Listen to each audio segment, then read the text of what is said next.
नमस्कार दोस्तों, बहुत बहुत स्वागत है आप सभी का नॉलेज विला के ऑफिशियल यूट्यूब चैनल में। आ जाइए दोस्तों, हम लोग 1 दिसंबर सन 2023 के दैनिक करंट अफेयर के साथ में आप लोगों के सामने यहाँ पर लेकर के आए हैं।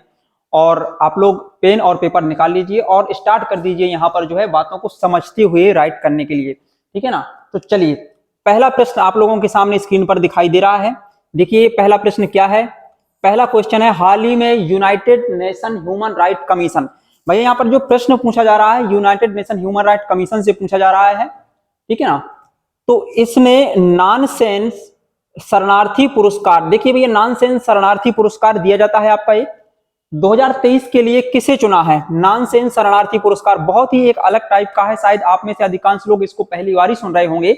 नॉनसेंस शरणार्थी पुरस्कार 2023 के लिए किसे चुना गया है, तो इसका सही उत्तर है भैया क्या है, अब्दुल्लाही मायर। इसका सही आंसर क्या मिलेगा आपको यहाँ पर, अब्दुल्लाही मायर। इसका क्या है भैया, सही उत्तर है अब्दुल्लाही मायर। ये आखिर कौन है अब्दुल्लाही मायर, तो देखिए ये सोमालिया के पत्रकार हैं। सोमालिया एक कंट्री है आपका, है ना। यहाँ पर केन्या मिलेगा आपको, सोमालिया मिलेगा, जिबूती मिलेगा, बहुत सारे कंट्री मिलेंगे आपको।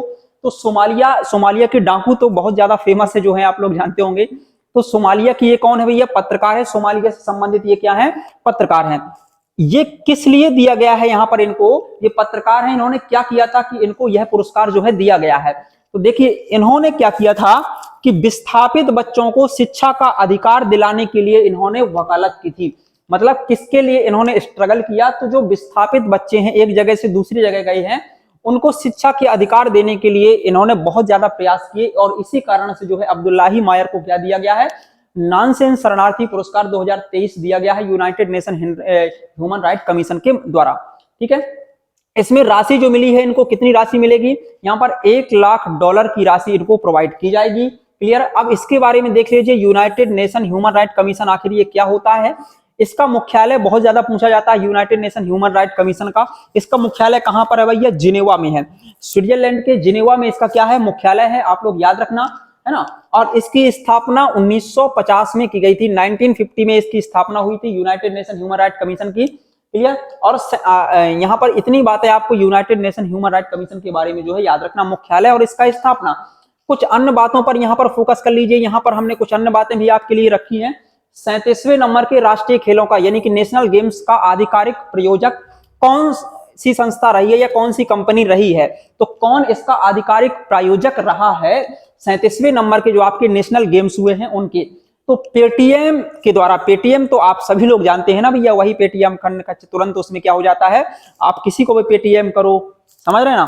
तो पेटीएम के द्वारा इसका आधिकारिक रूप से क्या किया गया, प्रायोजन किया गया। क्लियर, ये बात आप सभी को याद रखनी है। अच्छा, महाराष्ट्र इसमें प्रथम स्थान पर आया था। महाराष्ट्र कौन से नंबर पर आया, फर्स्ट नंबर पर आया था महाराष्ट्र, मतलब सबसे ज्यादा जो है यहाँ पर टॉप में इसने प्रदर्शन किया नेशनल गेम्स में 2023। इसका आयोजन कहां पर किया गया था, नेशनल गेम्स का आयोजन, तो इस बार नेशनल गेम्स का आयोजन गोवा में किया गया था। याद रखना, नेशनल गेम्स का आयोजन कहां पर किया गया, गोवा में किया गया था, याद रखना।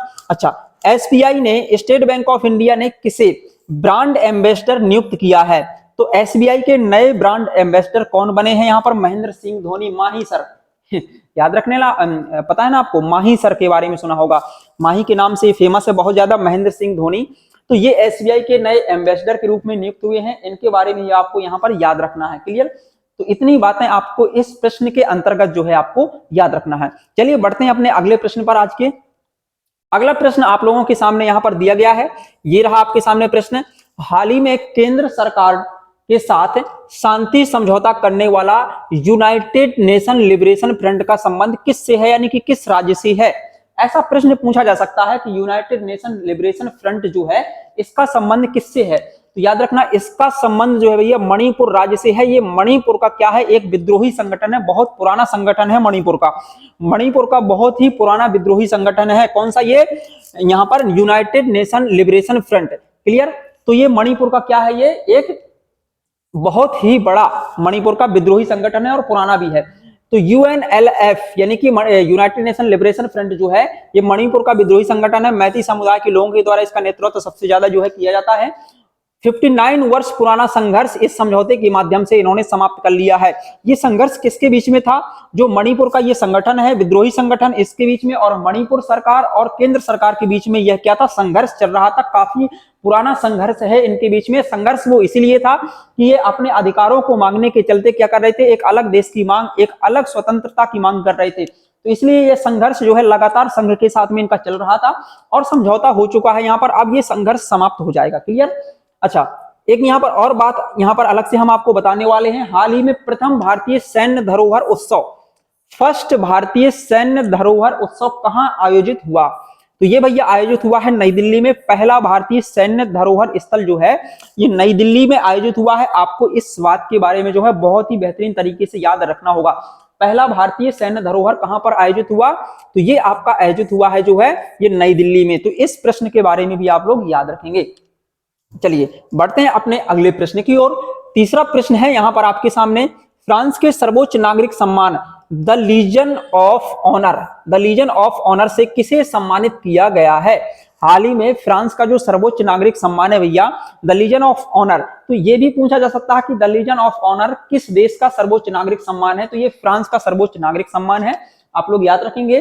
और सम्मानित किसे हाल ही में किया गया है? तो इनका नाम है वी.आर. ललितांबिका। वी.आर. ललितांबिका जो है इनको हाल ही में क्या किया गया है, इससे सम्मानित किया गया है। वी.आर. ललितांबिका कौन है? एक्चुअल में ये इसरो के वैज्ञानिक हैं और ये इसलिए इन्होंने इनको सम्मानित किया है क्योंकि इसरो यानी कि भारतीय स्पेस एजेंसी जो है और इसके अलावा ब्रिटिश स्पेस एजेंसी आपस में मिलकर के जो है स्पेस के क्षेत्र में बहुत अच्छे तौर से काम कर रहे हैं, अच्छे रूप में काम कर रहे हैं और ये इसका नेतृत्व यहाँ पर कर रही थी, इसलिए इनको जो है यह पुरस्कार दिया गया।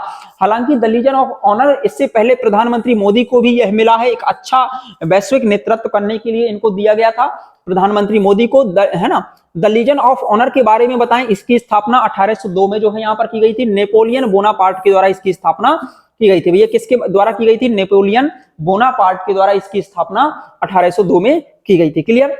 तो इतनी बातें आपको इस प्रश्न के अंतर्गत जो है भैया याद रखना है। क्लियर।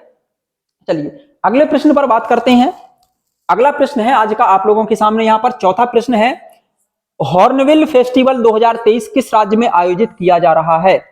हॉर्नबिल फेस्टिवल 2023 किस राज्य में आयोजित किया जा रहा है? तो देखिए इसका उत्तर सभी लोग जानते रहे होंगे, लगभग नागालैंड में हर साल ही होता है हॉर्नबिल फेस्टिवल। हॉर्नबिल एक पक्षी है, याद रखना, लंबी चोंच वाला एक काफी बड़ा ये पक्षी होता है, बहुत ही प्रसिद्ध है ये फेस्टिवल भी जितना प्रसिद्ध है उतना ही प्रसिद्ध जो है क्या है, हॉर्नबिल है।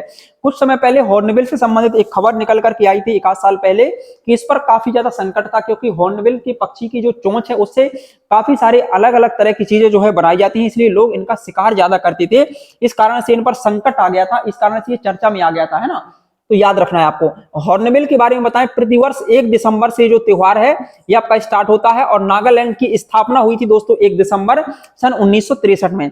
तो इसीलिए जो है यहाँ पर 1 दिसंबर से ही यह त्योहार, नागालैंड की स्थापना दिवस से ही यह त्योहार प्रारंभ हो जाता है, याद रखना।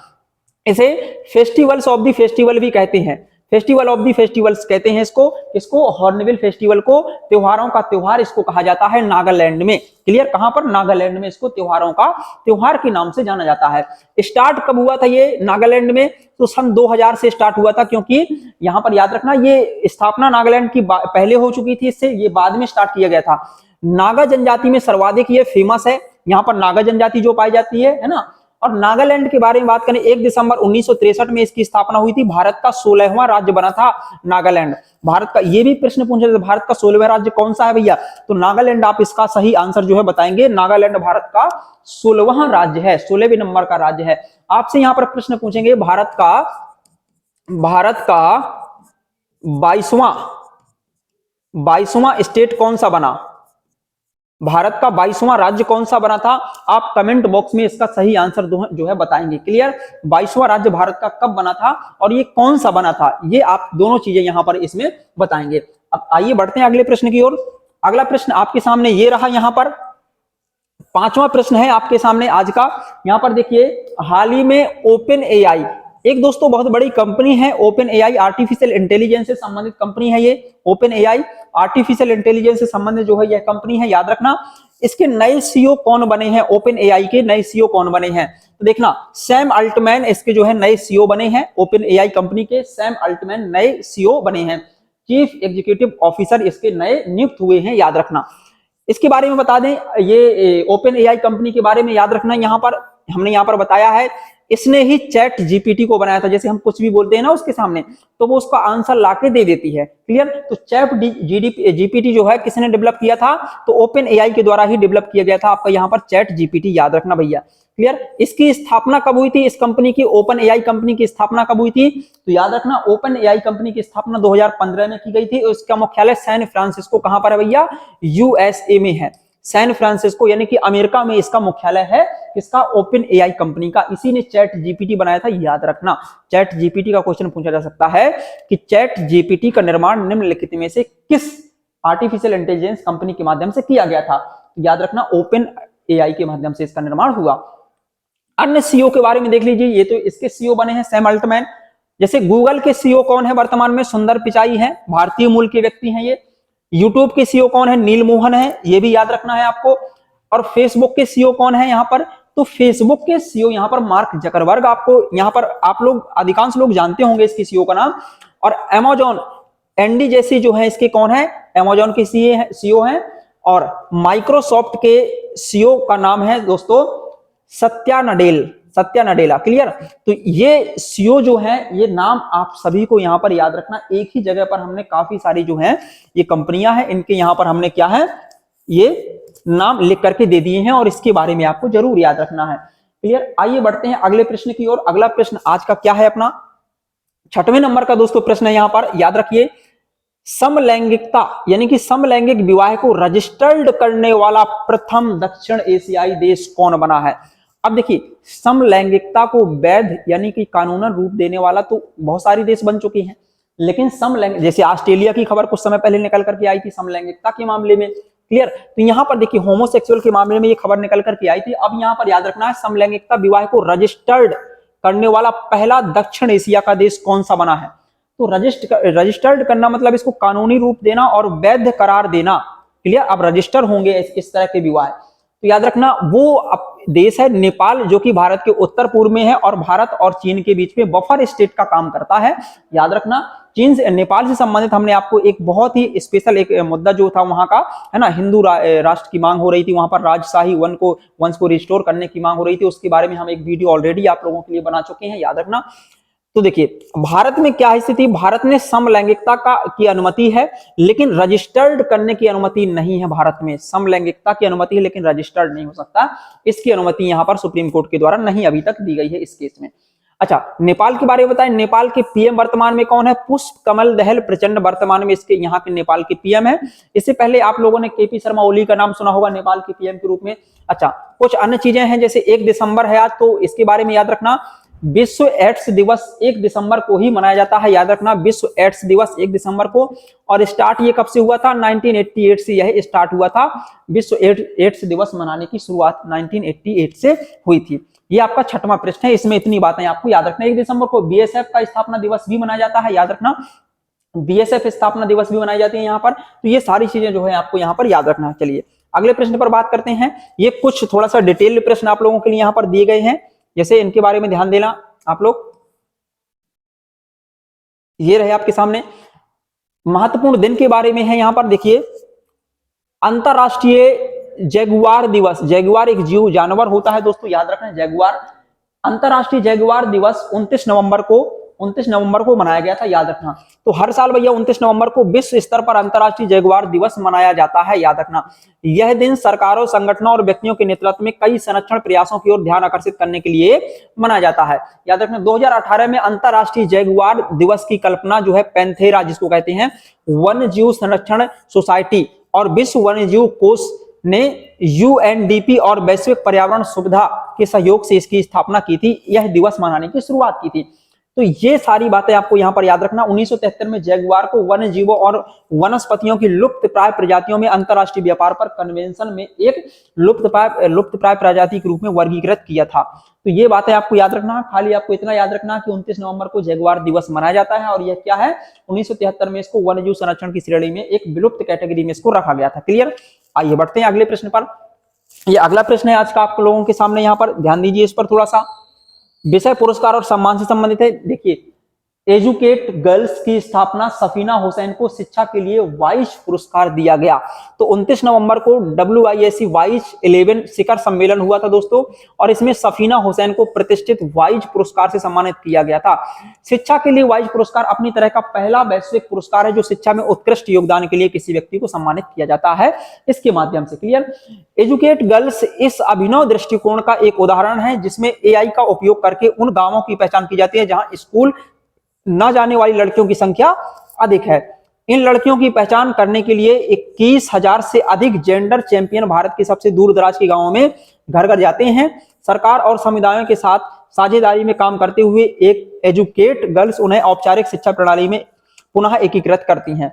तो खाली आपको यहाँ पर ये याद रखना है कि वाइज जो पुरस्कार दिया जाता है ये यहाँ पर जो अच्छा प्रदर्शन करती हैं एजुकेशन के क्षेत्र में लड़कियां या गर्ल्स, उनके लिए है। यहाँ पर बहुत अच्छा योगदान जो देती हैं उनके लिए यह पुरस्कार दिया जाता है।